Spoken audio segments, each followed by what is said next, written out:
Hola a todos, ¿cómo están? Soy Francisca Valenzuela. Estamos aquí en una conversación sobre creatividad con Santiago 100 Palabras y la Fundación Plagio. Muchas gracias por la invitación a conversar acerca de la creatividad. Creo que es un muy lindo espacio. Creo que son procesos que a mí me fascinan. Muchas gracias a todos ustedes por mandar las preguntas. Espero que estén en sus casas cuidándose, espero que estén enfrentando esta situación lo mejor que puedan. Y espero poder responder sus preguntas con algún aporte, alguna lucidez. Eh, Partamos. La primera pregunta es de Jennifer Gatica, que dice: ¿cómo te inspiras en un proceso de cuarentena, tomando en cuenta los efectos secundarios de esta? Yo creo que sin duda uno no puede aislarse de lo que está pasando afuera nos va a afectar a cada uno y eso se va a traducir y se va a expresar también posiblemente en tu creación. Yo creo que de cualquier manera algunas cosas que sí ayudan a mantenerse inspirado o inspirada,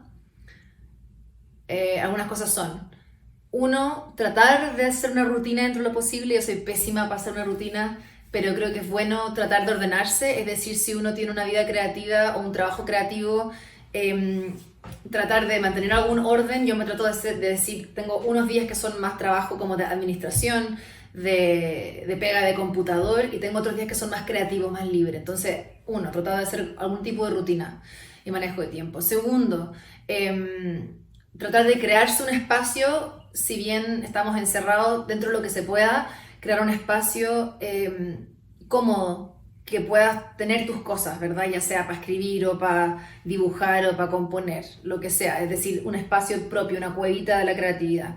Tercero, mantenerse conectado a cosas que te inspiran. Con eso me refiero a cosas como, por ejemplo, escuchar música que te gusta, aprovechar el tiempo para escuchar podcasts, ver tutoriales en YouTube o buscar cosas en internet, estudiar, inscribirse en un montón de talleres. Hay mucha gente, muchas instituciones, personas que están haciendo talleres gratis por Instagram, en sus páginas web. Las universidades han liberado un montón de cursos, es decir, hay un espacio y un tiempo y una situación excepcional que permite uno acceder a muchas cosas que pueden ser de conocimiento, y de tutoriales y talleres y cosas así. Los recomiendo mucho.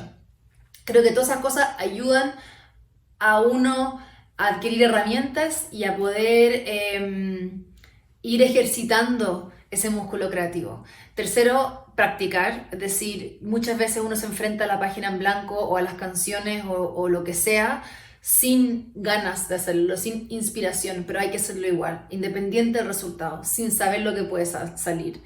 Eh, y por último, yo creo que hay que ser generoso con uno mismo y saber que este es un momento excepcional y que vamos a estar afectados por la cuarentena y que va a ser difícil, y no exigirse máxima productividad o inspiración. Van a haber días que funciona y días que no. Así lo veo yo, por lo menos. La segunda pregunta es de Dominique Sepúlveda. Dice: ¿cómo se logra trabajar desde el encierro, con todo el ambiente de ansiedad y angustia que te provoca, sin que se vea reflejado en la composición o creación misma? Es interesante esto, Dominique, porque en mi caso yo siento que sí se va a ver expresado en mi composición este encierro, y lo voy a dejar, ¿cachai? O sea, decir, yo sí quiero que me doy cuenta que yo escribo y compongo desde un lugar en general bastante visceral y biográfico. Entonces, mirando para atrás, me doy cuenta que son mis canciones y mis discos fotos de momentos. Entonces es inevitable para mí que esta realidad eh, afecte mi composición y quizás las temáticas y lo que esté diciendo, lo que esté componiendo. Sin embargo, creo que es diferente si tú estás componiendo o creando a pedido o como una tarea o como una pega adicional a lo que uno hace por uno, ¿verdad? Y si ese es el caso, sí es importante poder generar una rutina un poco más quizás desconectada de la contingencia para poder rendir, ¿cachai? Entonces no sé cuál es tu proceso particularmente en este caso, Dominique, pero yo creo que yo diría, es bueno quizás no ponerse freno y decir, no quiero componer sobre la cuarentena. Quizás hay que buscar en uno mismo, en lo que está pasando, maneras de expresarse que quizás no sean únicamente la ansiedad y la angustia. Es decir, creo que todos nos estamos haciendo muchas preguntas que son interesantes, y creo que esto está exacerbando y mostrándonos como sociedad muchas falencias que tenemos, ¿verdad? Entonces hay una reflexión y una cosa que es difícil y que es dolorosa, pero también quizá sea nutritiva para la creatividad, ¿verdad? Entonces, no sé, yo creo que se va a ver reflejado ahí. Yo no le hago el quite, está ahí, está un poco monotemática la creación, sí, pero bueno, es lo que es y no... Y yo creo que lo único que se puede hacer para esquivar eso o hacer otras cosas es hacer ejercicios de creación, de composición con otras temáticas, ¿cachai? Como decir, mira, voy a componer sobre tal cosa, buscar ejercicios en internet. Hay un montón de libros, por ejemplo, yo tengo libros de composición y escritura también que tienen a veces ciertas sugerencias sobre qué escribir o cosas así para practicar ese músculo de la composición y la escritura de manera más abstracta y desconectada de la contingencia. La tercera pregunta es Romina Martínez, que dice, me gustaría escribir algo enfocado a la poesía o literatura. ¿Qué debo aprender para empezar si no tengo conocimiento? Yo creo que lo más bacán primero, Romina, es que tengas esas ganas, ¿verdad? De hacer algo, de crear, de escribir. Yo creo que hay dos cosas. Por una parte es simplemente hacer. Con eso me refiero a tener un lápiz y un papel o el computador donde tú quieres escribir y ponerse a escribir sin pensar en el resultado de ese material y sin pensar en la forma, es decir, escribir nomás, practicar, practicar. No hay ninguna otra manera no hay ninguna manera de convertirse en escritor o músico o lo que fuera artísticamente o creativamente sin hacer las cosas. La única ruta es hacer las cosas. Entonces, yo creo que primero es escribir, es decir, escribir todo el rato, todos los días, lo que sea, sin importar, sin juicio, en un momento personal, sola y libre. Segundo, yo creo que es un buen momento y una oportunidad, como mencionaba antes, por la situación actual, de ponerse a estudiar. Yo creo que uno puede buscar en YouTube y en Internet diferentes herramientas y conocimientos. Por ejemplo, podrías buscar los autores que te gustan o el tipo los poetas o los autores que te gustan, buscar en qué están, cómo ha sido su carrera, quizás alguno que te gusta está vivo actualmente o está haciendo cosas y compartiendo información, quizás puedes tomar algún curso. Yo creo que es importante hacer y estudiar. Y en ese sentido, Google es tu mejor amigo y hay que leer también mucho. Yo creo que tanto para ser músico como ser escritor, empezar a leer y conocer qué tipo de autores o poetas hay, qué tipo de voces tienen, qué tipo de voz quieres tener tú como escritora. Y ahí ese día a día va a ir formando una voz y va a ir ayudándote a adquirir herramientas. ¿Se entiende? Así que esas serían mis recomendaciones. Por una parte, entonces, la parte de escribir, hacer libremente. Y por otra parte, empezar a leer, estudiar, buscar referencias, buscar inspiración, buscar conocimiento, es decir, talleres, recomendaciones, empezar a informarse acerca de eso. Y si tienes la oportunidad de tomar algún taller puntualmente o algún curso, mejor aún, para tener ese tipo de trabajo guiado. La siguiente pregunta es de Pablo Vidal Santibáñez. Dice, al momento de llevar una experiencia personal a una narración, ¿consideras que es mejor contar la historia en primera o tercera persona? Además, una curiosidad. ¿Sabes si alguno de tus libros está disponible?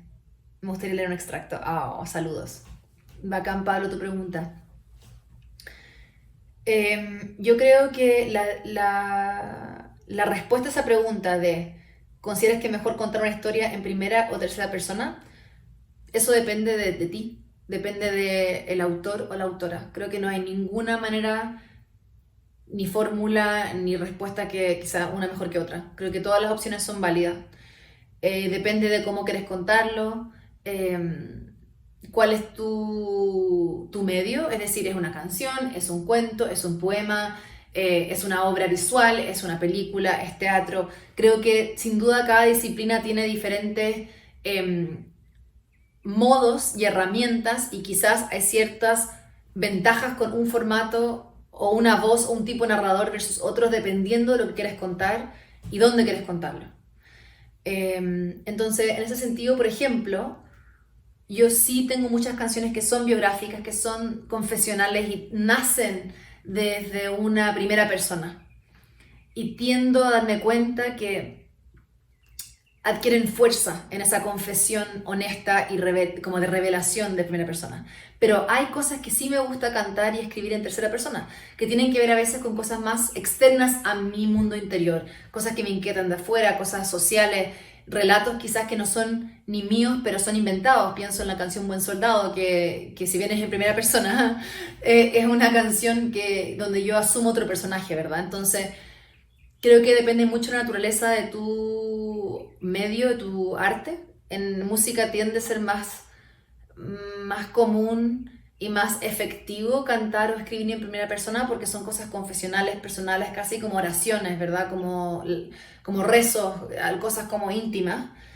Pero se escribe muchísimo más en tercera persona porque así el narrador, como tú puedes extenderte, el narrador sabe mucho más de los personajes que los personajes saben de sí mismos, ¿se entiende? Entonces yo creo que depende mucho del medio y de lo que tú como narrador quieres contar o lo que te daría, claro, lo que tú quieres construir. La siguiente pregunta es de Matías Castillo y dice, ¿en cuarentena dan más o menos ganas de componer y por qué? Yo creo que me dan, como estoy encerrada y sola trabajando o conmigo misma creando, me dan más ganas de componer porque tengo el tiempo para componer. Quizás antes de gira, trabajando en muchos otros proyectos con un calendario lleno por delante, la composición la veía como una cosa lejana o esporádica que solamente puede suceder en ciertos espacios y momentos privados cuando estaba quieta. Y ahora como estoy quieta todo el tiempo, sin interrupción, hay más oportunidad para componer.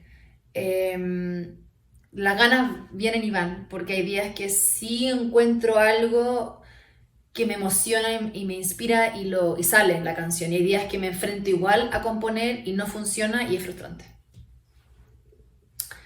La siguiente pregunta es de Felipe Soto Navarro y dice, Fran, ¿cómo decides qué letra es la indicada para una composición sin que sea tan ambigua? Al contrario, que se sienta honesta para ti. Qué buena pregunta, Felipe.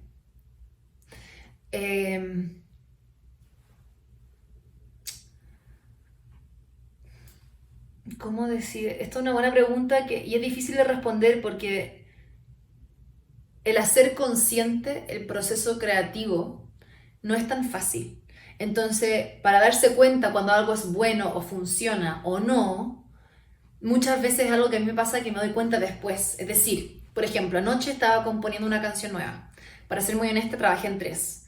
Las primeras 2 no me gustaron y me pegué contra la muralla, o sea, la cabeza contra la pared con ellas. Es decir, avancé. Las desarrollé lo suficiente, verso, coro, verso, un par de ideas musicales, etcétera, para darme cuenta qué tipo de canción era, qué estaba saliendo ahí, qué tipo de creación era.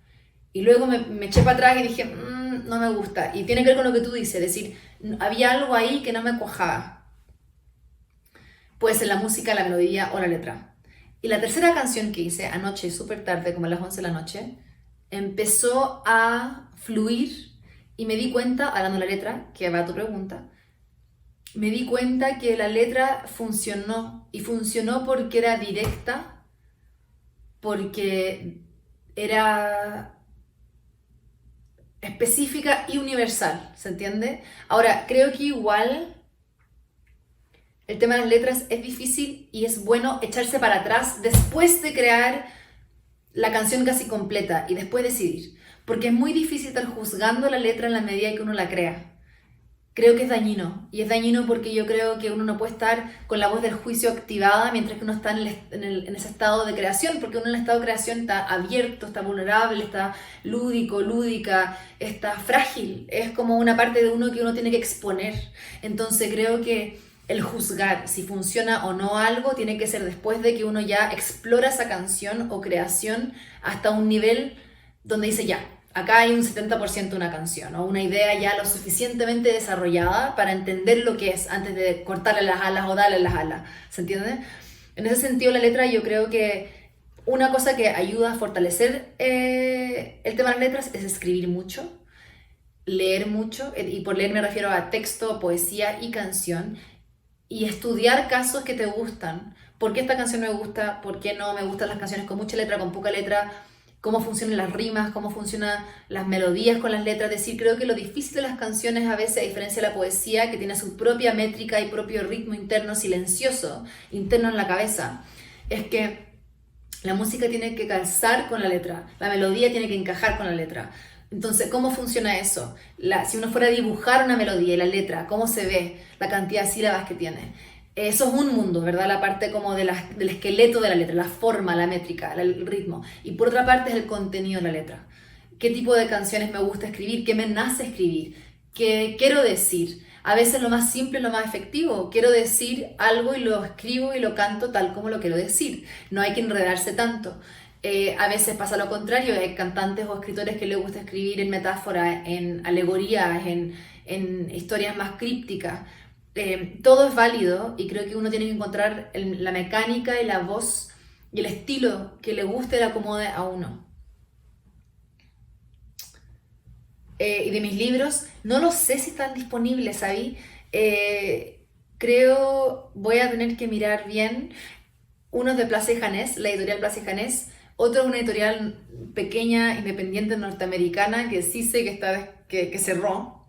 Y ese sí está descontinuado. El otro no lo sé, tendría que mirar en verdad. Pero bacán que te interese.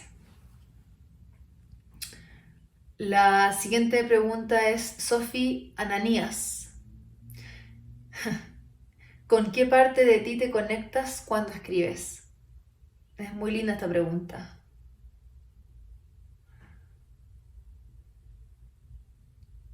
Eh, yo creo que por una parte me conecto con las diferentes yo que viven en mí. Es decir, me conecto con mi yo que tiene tristeza, que tiene frustración, me conecto con mi yo que tiene gratitud, que tiene deseo. Pero al final, mientras que te digo esto, Sophie, creo que lo importante es que me conecto con una parte que es honesta, que es real, eh, que es frágil, que es verdadera, como una parte, la parte como cruda de mí. Y por cruda me refiero como a lo que no está cocinado, lo que no está premasticado antes de salir al mundo, lo que vive ahí medio frágil, como una bestia que vive un poco en la oscuridad, ¿verdad? Que está frágil, que es media morfa, que tiene temperatura, que de repente aparece. Y aparece y se expresa en estas canciones y se expresa en cuando canto, cuando estoy en el escenario. Es una parte en verdad que me doy cuenta que mi cerebro a veces no deja que aparezca fuera de la música. No porque la esconda, pero porque es una parte mucho más visceral eh, y como inconsciente o subconsciente. Y esa emocionalidad o esos sentimientos, esas experiencias que se van como cocinando, que se van acumulando, que uno va procesando, a veces esa parte inconsciente o interna es más inteligente que la parte cerebral, o más inteligente que uno. Siempre digo, como hay ciertas canciones que son más inteligentes que yo, que salen nomás. Y si yo hubiera querido ponerle palabras de manera racional, de manera articular un concepto, quizás no me hubiera funcionado de la misma manera. La siguiente pregunta es de César Londoño, que dice, cuando quieres escribir y tienes que escribir y no sabes qué escribir, ¿qué haces? Algunas veces escribo igual, es decir, trato de ser creativa todos los días, un poquito, cuando estoy en una situación que me lo permite. Entonces a veces no hay un resultado en sí, pero sí me presento a escribir igual. Puede ser que resulte algo o no, generalmente no. Hay una cita, creo que de Tchaikovsky, ese compositor ruso que decía, yo me presento a componer todos los días y si tengo suerte, tengo 3 minutos de éxito. Es decir, o le sumo 3 minutos a una obra o hay 3 minutos de lucidez. Entonces, uno, me presento siempre a ser creativa si es que puedo igual. Segundo, yo creo que le doy e insisto en una canción o una creación por un rato y luego la abandono. Es decir, me tiendo a dar cuenta cuando entro en un espacio que es como eficiente y productivo y como calientito, que estoy como ya surfeando la canción o surfeando la obra o la creación o la idea que estoy trabajando. Y si no entro en eso después de un rato, digamos 45 minutos, una hora, porque generalmente mi tanda creativa me doy cuenta que dura como 3 o 4 horas, así como productiva. Si después de esos 45 minutos u hora no estoy ya dentro de ese como zone, me echo para atrás y digo, esto no está funcionando hoy. Y lo revisito en otro momento. Y puede ser que esa canción esté en ese archivo, en ese cuaderno por años, y luego la desempolve y salga a la luz, o quizás muere nomás, y después que ahí indefinidamente. Antonia Abarca dice, ¿cómo te inspiras al momento de escribir? Perdón que tengo aquí la lista y estoy asegurándome que estoy calzando el nombre con la pregunta.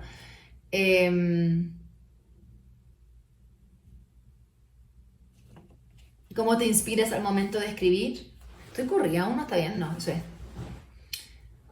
Me inspira de todo. Me inspira lo que siento en el momento, me inspira los recuerdos, me inspira el mundo afuera, el mundo adentro, cosas que me conmueven, libros, películas, palabras, colores. Suena un poco como cliché, pero en verdad, todo puede inspirarme y a veces puedo estar encerrada como ahora y empiezo como a vomitar ideas porque son cosas que estoy sintiendo, o sea, puedo vivirlo intensamente en mi cabeza, en mi corazón, en mi cuerpo, las cosas igual y salen. Es como una cosa media mágica, media abstracta, media amorfa, que aparece nomás. Antonia también pregunta, ¿cómo sería un texto llamativo para el público?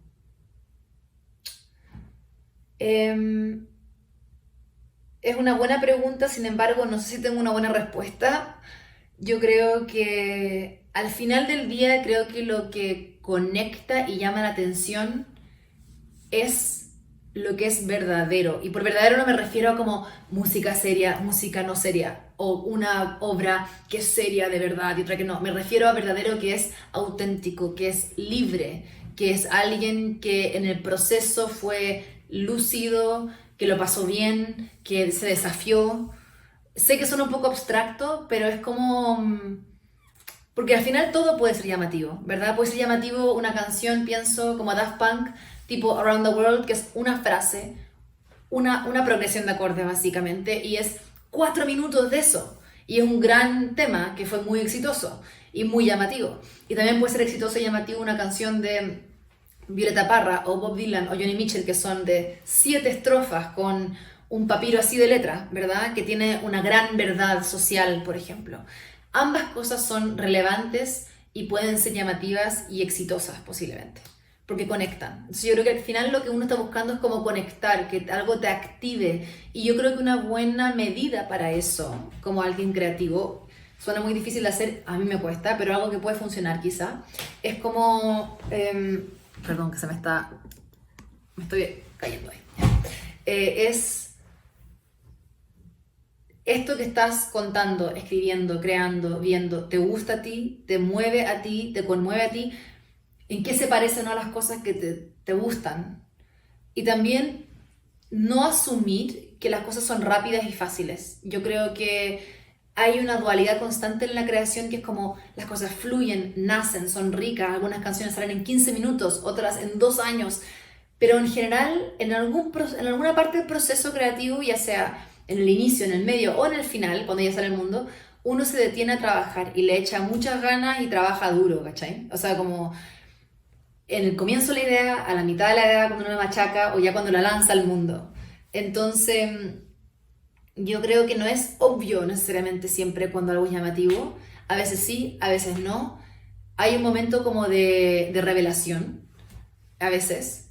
Y creo que lo que es difícil al final es como uno tiene que practicar lo suficiente para tener las herramientas para poder crear libremente, constantemente, y practicar lo suficiente para llegar a un punto donde cuando uno se da cuenta que algo está fluyendo y es interesante o llamativo, uno deja que suceda y lo reconoce y lo protege y lo sabe desarrollar, ¿se entiende? Es como una cosa media rara, como consciente e inconsciente.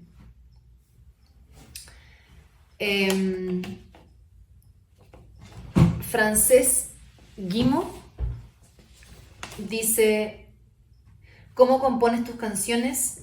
¿Qué consejos le darías a los niños? Tengo 5 años y te admiro mucho. Esta es una gran pregunta. Bacán. Me alegra tanto que te guste mi música. Y mis consejos para niños o niñas creativas, lo cual me hace muy feliz que te guste esto de ser creativo y componer canciones o la música, es jugar y hacer. Yo creo que al final ser creativo es ser como un niño o una niña, es ser lúdico, es ser libre, es lanzarse sin miedo, mostrarse. Es como el Principito, ¿verdad? Pintar el cielo rojo, aunque sea azul, es dibujar una cosa aunque la gente vea otra. Y en ese sentido, como niño o niña, yo creo que es jugar, hacer, si uno puede, tener espacios o tiempos para, por ejemplo, quizás buscar algunas cosas en internet o buscar cursos, como ir también nutriendo ese interés con diferentes herramientas, aparte de crear y crear en libertad y reconocer en uno ese impulso creativo, ¿verdad? Es decir, yo creo que es súper, súper importante.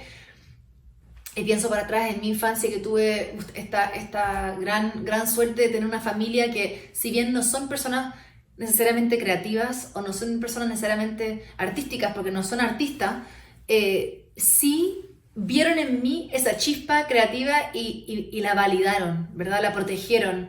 Dijeron, ah, sí, a la Francisca le gusta bailar, inventar canciones. Entonces me escuchaban, me hicieron sentir válida y visible. Entonces yo creo que como para los niños, la familia, lo más importante es eso.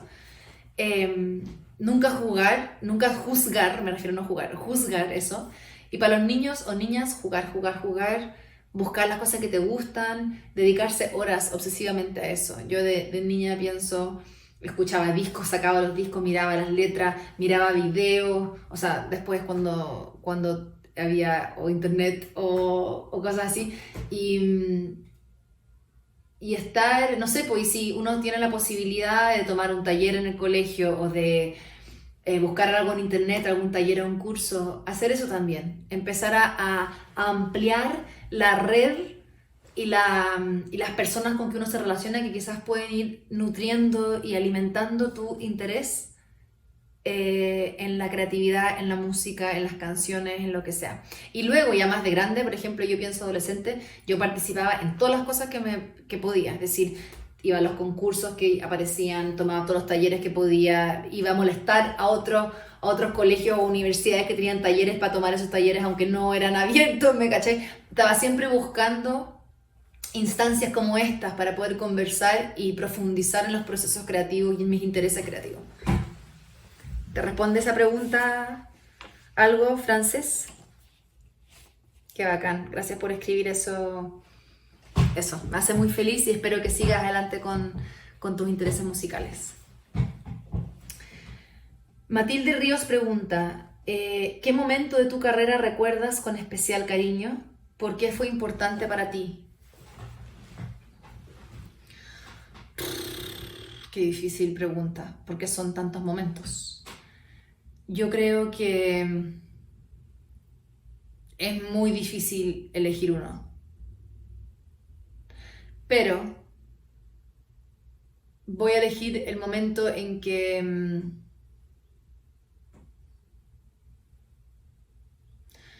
ay, no sé, iba a decir uno, pero después me puse a pensar y dije, ay, no sé. Creo que todo lo que sucedió, todo lo que fue el principio de mi carrera, si bien hay tantos momentos importantes, creo que vale la pena destacarlos, porque son las primeras experiencias que uno tiene en su carrera, y son formativas y son importantes. Y como que uno no puede creer lo que está pasando. El nivel de asombro, digo. Pienso, por ejemplo, la primera vez que sonó una canción mía en la radio, la primera vez que vi una canción mía en, no sé, pienso en MySpace, en Internet, o en YouTube, o en un concierto, y vi cómo las personas conectaban con esa canción y la hacían suya, y ya no era mía nomás.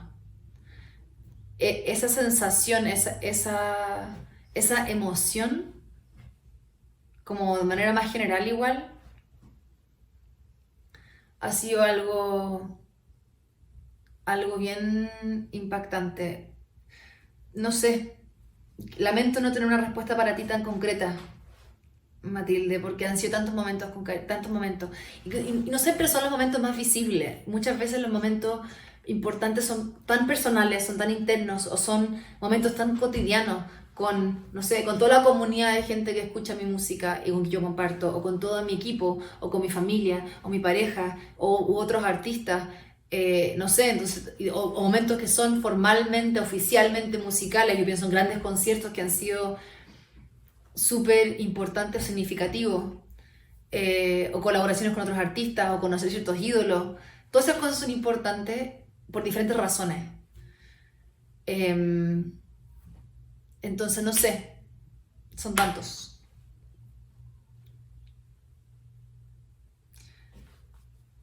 La siguiente pregunta es de Irene Correa. ¿Cuánto? Ahí está, no tiempo. Irene Correa pregunta: ¿por qué decidiste hacer tu carrera creativa en el extranjero? ¿Qué desafíos crees que hay para las mujeres en la música chilena? Yo no he hecho mi carrera creativa en el extranjero, yo hice mi carrera en Chile. Yo hago mi carrera de Chile al mundo. Yo solamente en los últimos años empecé a viajar fuera de Chile con mi carrera y a pasar tiempo afuera. Es decir, a mí Chile ha sido mi plataforma, mi vitrina y mi punto de partida para el resto de Latinoamérica. La forjé desde el 2004, 2005, es decir, yo tenía 17, 18 años cuando empecé en Chile. La primera vez que toqué fuera fue en Estados Unidos y luego México, pero siempre volviendo a Chile, y recién con tajo abierto y con la fortaleza empecé a pasar más tiempo fuera de Chile. Pero todo lo he hecho desde Chile y hemos sido un equipo y un proyecto que ha hecho todo desde ahí. Quiero dejar como eso en claro, porque creo que es súper importante para la realidad local, eh, como sentir esa conexión con la realidad local y decir, el forjar una carrera como artista independiente de Chile en un principio, ¿verdad? Porque recién firmé con Sony el año pasado, fue una carrera desafiante. Y sin duda también va cambiando mucho, es decir, hace 10 años cuando yo empecé en Chile es muy diferente a hoy. Y yo creo que hay muchos desafíos. Perdón, pero tú me preguntas por qué en el extranjero. Es decir, para mí Chile ha sido la plataforma fundamental, mi punto de partida y como la cuna de mi carrera. Pero la idea de salir afuera de Chile es porque, sin duda, si bien Chile tiene una escena artística y musical potente y muy rica, es una industria muy chica, precaria, y también que no tiene mucha conexión siempre con otros territorios. Entonces, creo que es bueno en la medida que uno puede, si tiene el interés de poder crecer en ciertos espacios y escenas musicales de la región latinoamericana, el poder conectarse con esas escenas. Entonces, para mí es importante estar en México, estar en Estados Unidos, poder acceder a otras maneras de hacer carrera, a colaborar con otros artistas, a aprender de otros profesionales de la música, y crecer. ¿Y qué desafíos crees que para mujeres en la industria creativa chilena, musical chilena, hay muchos desafíos? Hay desafíos desde el ámbito, desde comportamientos que pueden ser sexistas, estereotipos que todavía rigen los medios de comunicación y la cultura. Hay problemas de participación y representación porque hay siempre escasez de mujeres en posiciones de poder, ¿verdad? Yo creo que sí está cambiando mucho y sí hay una oleada feminista en la cultura y en la música latinoamericana muy fuerte. Y las compañeras en toda la región están día a día luchando por eso y cambiándolo. Estamos todos haciendo eso. Ruidosa en gran parte es una respuesta a esa necesidad de cambio, de transformación social. Y yo creo que hay muchos desafíos y yo creo que lo más importante al final es, uno, encontrar tu familia profesional y creativa, buscar tu gente, buscar tu equipo, sentirte cómoda con ellos, armar un espacio alternativo y si es que el espacio que tú estás tratando de entrar no es para ti, no es cómodo, eh, y, y desarrollarte como un artista sin miedo, sin presión, sin sentir que hay que calzar con una idea. Creo que hoy más que nunca la autenticidad y el ser como uno es un valor, es un gran valor. Y si alguien no lo puede ver, si alguien te hace sentir lo contrario, no le hagas caso, no lo escuché, sigue con lo tuyo. Y apoyar a otras mujeres y apoyarnos entre nosotras, sin duda. Y a todos, el feminismo es una invitación abierta, ¿no? A todos. Es decir, no está, el ser feminista no está dictaminado por ser mujer o hombre, todos podemos serlo. La siguiente pregunta es de David Pavés. ¿Cómo ha influido la causa feminista en tu carrera y en tus creaciones? ¿Tiene un lugar importante a la hora de inspirarte o crear cosas nuevas? Absolutamente sí. Siempre he tenido una perspectiva de género en mis canciones, incluso antes de darme cuenta del concepto del feminismo como tal. O sea, cuando yo escribí Dulce, por ejemplo, una canción sobre la objetificación de la mujer, esta idea de que las mujeres tienen que ser consumidas porque tienen que ser bonitas y toda esta presión de deber ser. En ese momento, incluso cuando salí con Dulce, yo decía, sí, es una canción que habla sobre el tema de género, pero aún así yo no decía es una canción feminista. Y cuando salió Buen Soldado lo mismo, me acuerdo que mucha gente me decía, ay, ¿por qué cantas como hombre? ¿Por qué cantas como si el hombre tiene como esta actitud avasalladora? Y yo como, bueno, es que esa es la actitud patriarcal un poco de la cultura y de lo que... Y si viene una canción como caricaturesca de eso, es una canción que critica ese machismo. Y me acuerdo de que me encontré con gente que se burlaba de eso, que me decía que por qué me quejaba tanto, que por qué hablaba tanto de estos temas. Siempre había una perspectiva de género y a lo largo de mis canciones, ya sea desde el lado social, como comentando, o ya sea desde el lado confesional, contar algo personal, privado, que visibiliza la realidad de ser mujer, o mi realidad de ser una mujer de Latinoamérica, o joven, ¿verdad? Mi historia particular, que no representa a nadie más que a mí misma. Es decir, por eso es tan importante que todas las voces de tantas mujeres y disidencias sean escuchadas, porque necesitamos esa riqueza y diversidad de perspectiva e historias. Entonces, sí, la causa feminista ha sido importante, la causa desde el lado individual y colectiva, y el feminismo me ha enseñado muchas cosas, me enseña todos los días cosas, me enseña desde cómo poder aceptarme y quererme mejor, cómo ser mejor ser humano y humanista y activista y más estar a la altura, ¿verdad?, de los desafíos que me enfrento como profesional, como persona, como ciudadana en el mundo. Y me inspira porque también me conecta con otras compañeras o compañeros que me han enseñado muchísimo, que me han abierto la mente y que me han transformado personal y profesionalmente. Y la última pregunta es de Clemente Aguilar, que dice, ¿cómo es el proceso creativo de tus producciones audiovisuales? ¿Crees que tu último disco representa una cierta madurez o crecimiento en tu carrera como artista? Gracias, Clemente, por esa pregunta. El proceso creativo de las producciones audiovisuales depende del video. Por ejemplo, en este último disco en particular, he asumido el rol de directora de varios videos y del disco. Y esto surgió originalmente en un comienzo, no porque quería, pero porque no tenía una directora o un director y como que el equipo con que ya estaba armando el video, que esto fue de Tómame, me dijeron, hazlo nomás, hazlo tú, dirige tú. Y fue como, ¿por qué no? Y me puse a estudiar, a googlear cómo se hacía, a aprender cuáles son los planos. Me pasé varios días haciendo eso en las noches y eventualmente dirigí el video y mi equipo colaboró conmigo y me enseñó también y me guió a cómo dirigir un video y me encantó. Me encantó esta idea de tener en mi mente una visión del video, que lo he tenido en otros videos, pero realmente de desarrollar esa idea y luego verla convertida en realidad. Para esos procesos de esos videos, generalmente lo que hago es, ven a buscarlo, que es lo último,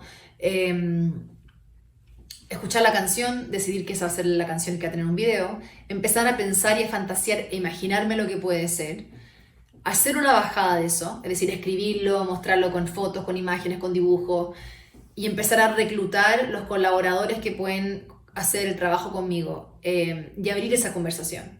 En este caso, como a buscarlo, quiero que sea un video que hable de esta nostalgia juvenil, del amor libre, del movimiento, sea como un poco un movimiento hippie o de la revolución del amor libre, pero actualizado.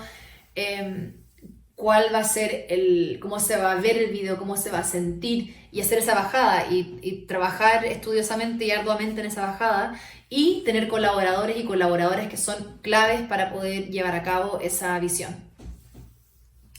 Y la siguiente pregunta es, ¿crees que tu último disco representa una cierta madurez o crecimiento? Yo sí creo que es un crecimiento. Creo que de todos los discos, uno entre otro, hay crecimiento. Estamos todos creciendo siempre. La única diferencia es que creo que quizás en mi caso, desde el primer disco que salió a la luz hasta hoy, me han visto crecer. Hemos crecido juntos o juntas. Y yo sí creo que hay un crecimiento, yo lo siento el crecimiento personalmente, siento el crecimiento y veo el crecimiento profesionalmente, como cantante, como intérprete, como en la puesta en escena, como audiovisualista, como compositora, como una profesional del mundo creativo. Y como para terminar, es interesante porque yo creo que yo recién, a esta altura de mi carrera, en este momento, siento un compromiso y una convicción artística verdadera, es decir, me siento verdaderamente como un artista. Creo que me ha costado mucho tiempo identificarme como tal, darme el permiso, validarme como tal, creerme como tal. Y creo que esa convicción y ese conocerse y ese aceptarse como artista o como uno sea o quien uno quiera ser es un paso fundamental para liberarse y vivir una mejor vida y vivir más feliz y más libre. Así que esas son las 15 preguntas de esta conversación creativa. Gracias a todos ustedes por enviarlas, gracias por sus reflexiones y por su curiosidad. Se agradece mucho. Espero que haya sido de su agrado esta conversación. Y gracias a Fundación Plagio y a Santiago 100 Palabras por la invitación para conversar de creatividad. Realmente. Qué lindo y como casi terapéutico. Les mando muchos besos. Cuídense mucho. ¡Mua! Nos estamos viendo. Chao.